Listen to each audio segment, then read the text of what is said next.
कोड़े हों, छिपकलियां हों, काकरोच हों, दीमक हो, और घर में कोई अनोखी चीजें निकलती हों, और जुओं का भी लाजवाब इलाज है जिनके सर पे जुएं में नहीं जाती। और एक बात आपको बता दूं, ये आयत नजर बद का बेहतरीन इलाज है, और ये वजीफा जिन्नात शयातीन का खुद कारी इलाज है। एक छोटी सी आयत है, 3 साल हो गए मैंने लगाई है, कह रहे हैं। उसके बाद सांप जहर हुए, मरे हैं, लेकिन उन सांपों ने मेरी जानवरों को नहीं काटा, और उससे पहले मेरे 3 जानवर जाए हो चुके हैं। वो कहते हैं जब से मैंने दरवाजे पे लगाई है, मेरे घर से टेंशन, परेशानी, बेसुकूनी खत्म हो गई है। वो कहते हैं जब से मैंने दरवाजे पे लगाया है, मेरे घर में चैन आता है, सुकून आता है, बीमारियां खत्म हैं।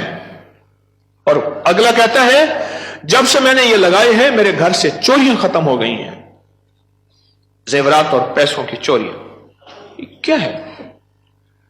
मेरा कमाल है? नहीं, कुरान और वही का कमाल है। याद रखिएगा, सारी दुनिया की साइंस जहां से जहां चली जाए, मेरे कमली वाली की वही और जो अर्शी निजाम है और अर्शी हिफाजत का निजाम है, यह सारी जिंदगी रहेगा। हम तो खताकार हैं, लेकिन फिर भी सोचता हूं वही की बरकत हमारे लिए भी है। अल्लाह इतनी बरकतें दे देता है। मैं सहरा में बैठा था, मार्च था, बड़ा बहार का मौसम होता है सहरा का, सांप बिच्छू बहुत निकलते हैं, बहुत ज्यादा होते हैं। मैं बैठा था एक झोंपड़ी में, इधर से धूप आ रही थी, इधर से धूप, बैठा रहा। ये मैंने पढ़ा हुआ था। जब मैं घंटों के बाद उठा ना, तो मेरे नीचे कोई खेस बिछा हुआ था। मैंने जो खेस उठाया, इतना बड़ा कन खजूरा मेरे नीचे से निकला, और नीचे से निकल गए वो कन खजूरा। एक केस मेरे पास आया, मैं सिर्फ देखने की बात कर रहा हूं। वो ये आया कि मेरे कमरे में सांप की लकीर जाती है। कच्चे घर, कहां मार्बल, कहां चीजें, कच्चे घर। दरअसल वो सांप की लकीर नहीं थी, वो असल में आपस में सींग अड़े हुए थे। कोई घर में कोई आपस में दुश्मनी और मुखालफत चल रही थी। एक देवरानी ऐसा करती कि वहां ऐसे अंदाज से लकीर उसके कमरे में लगा देती कि सांप यहां से कमरे के अंदर दाखिल हुआ है।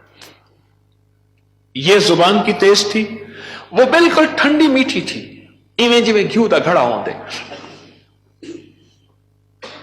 ये जुबान की तेज थी, वो बिल्कुल थी। उसने क्या किया? उसने कहा मैं तेरा सुकून बर्बाद कर दूंगी। वो एक लकीर लगा देती थी ऐसी। अब कमरे में सांप है। लकीर ने बताया, सांप न आवाज आई, न फुंकार आई, सिर्फ लकीर को देखा। अब कमरे के अंदर जा नहीं रहे कि मेरे कमरे में सांप है। उन्होंने घर का सारा सामान उधेड़ डाला, वे कहीं नहीं है। ये किसी ने तेरे साथ मकर फरेब किया ऐसे ही? उन्होंने ना है। अच्छा, उन्होंने कहा अगर होता तो कहां है? निकल गया होगा। उन्होंने कहा नहीं, सांप है, सांप। केस मेरे पास आया कि जी सांप के ऊपर कोई जादू किया गया है, लिहाजा सांप मेरे पर मुसल्लत किया गया। बड़ी मुश्किल से उस अल्लाह की बंदी को यकीन दिलाया कि सांप नहीं है। अच्छा, कोई वजीफा बता दे अगर हो। हाँ, मैंने कहा चलो मैं वजीफा बता देता हूं। अगर हो भी तो मैंने कहा सलामुन अला नूहिन फिल आलमीन। जिस घर में सांप हो, बिच्छू हो, जिस घर में कीड़े मकोड़े हो, क्यों भाई किसी ने आजमाया? हाँ, आपने आजमाया। और किसने आजमाया? आपने। जिस घर में सांप हो, बिच्छू हो, कीड़े हो, मकोड़े हो, छिपकलियां हो, काकरोच हो, दीमक हो, और घर में कोई अनोखी चीजें निकलती हो, और जुओं का भी लाजवाब इलाज है जिनके सर पे जुएं में नहीं जाती। तो कुरान पाक की यह आयत है, सलामुन अला नूहिन फिल आलमीन। बस छोटी सी मुबारक आयत है। सलामुन, क्यों मैं ठीक पढ़ रहा हूं? सलामुन अला नूहिन फिल आलमीन।